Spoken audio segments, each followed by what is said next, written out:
할렐루야, 예수님의 사랑으로 성도 여러분을 사랑합니다. 필라델피아란 미국 영화가 있습니다. 지난 1994년에 제작된 작품으로 주인공 앤드류 베킷은 법대를 졸업하고 필라델피아에 잘 나가는 법률사무소에서 촉망받는 변호사로 일하고 있었습니다. 그런데 그는 동성애자였죠. 하지만 회사의 중역들이 동성애자를 좋아하지 않는다는 것을 알고 동성애자이며 에이즈에 걸린 사실을 숨기면서 열심히 일합니다. 그러나 결국 회사에서 알게 되고 해고를 당하지만 질병으로 인한 해고를 부당하다고 재판을 통해 증명하고 결국 에이즈로 숨을 거두는 내용입니다. 영화는 보는 사람에 따라 다르게 해석할 여지가 있었습니다. 동성애로 인해 결국 죽음에 이르는 과정을 보며 동성애에 대해 거부감을 느낄 수도 있고, 동성애자라 하더라도 부당한 처우를 받아서는 안 된다는 쪽으로 해석할 수 있기 때문입니다. 벌써 20수년이 지났지만 당시 그 영화는 이미 미국 사회에서 동성애에 대해 많은 논의가 진행되고 있음을 느낄 수 있었습니다. 그런가 하면 미국 ABC 방송국에서 방영된 모던 패밀리란 가족 드라마가 있습니다. 그런데 1편을 보는 순간 이건 뭐자는 생각이 들었습니다. 이른바 현대적인 가족으로 세 가족이 나오는데 그 중에 한 가족이 동성애자 커플 가족이었습니다. 남자와 남자가 가정을 이루어 함께 살면서 다른 가족들과 또는 미국 사회에서 겪게 되는 이야기의 한 축을 담당하는데, 남자 동성애자들이 사는 방식이 저런 것이구나 알게 되는 계기가 되었습니다. 그리고 소셜 충격을 받았습니다. 영화 필라델피아가 나오고 20수년 만에 저렇게 동성애가 미국 사회에서 보편화되어 간다고 생각하니 지금 동성애 합법화 문제가 이슈가 되고 있는 우리나라의 앞날이 걱정스럽기 그지없었습니다.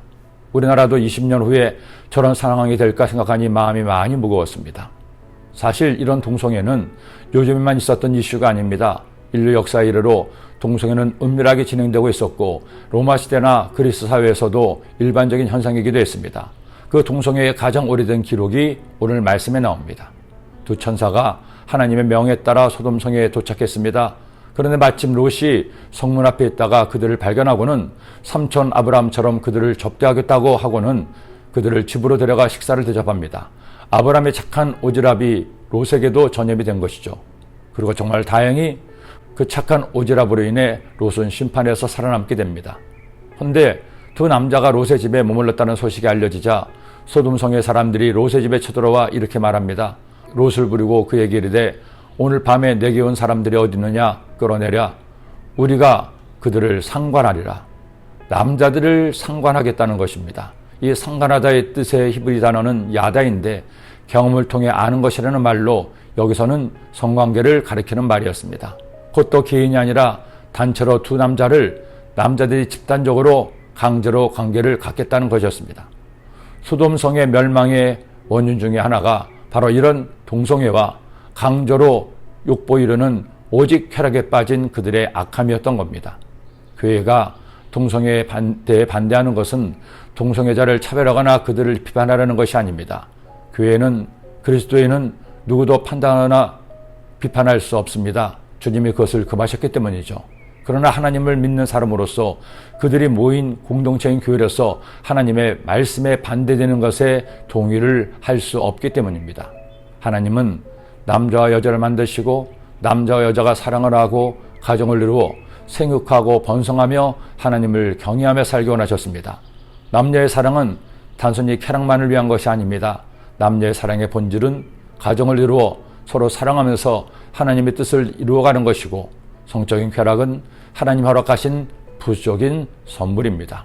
그런데 동성 간의 사랑은 성적인 쾌락의 본질이요 자녀를 낳아 번성하는 하나님의 창조 질서에 역행하는 것입니다. 결국 두 천사를 범하려는 소돔성 사람들은 눈이 멀어 두 천사를 괴롭히지 못합니다.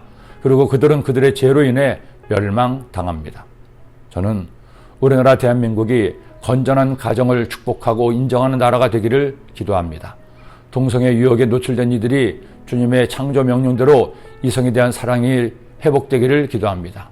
우리나라에 모던 패밀리 같은 가정이 없게 되기를 소원합니다. 주님, 이 땅의 모든 가정에 주님의 거룩함이 회복되게 하여 주옵소서. 예수님의 이름으로 기도합니다. 복된 주일 주님께 나와 예배함으로 우리 가정을 새롭게 하여 주옵소서. 이것이 내일 여러분의 기도의 제목이 되기를 예수님의 이름으로 축원합니다. 기도드립니다. 사랑의 주님, 감사합니다. 고맙습니다. 오늘도 저희들에게 주의 말씀을 주시니 이 말씀 마음에 꼭 새겨서 모든 가정이 거룩함을 회복하고 모든 가정이 서로를 사랑하는 화목한 가정 되게 하여 주옵소서.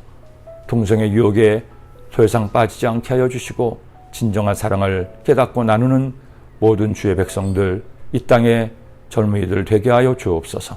예수님의 이름으로 기도드립니다. 아멘.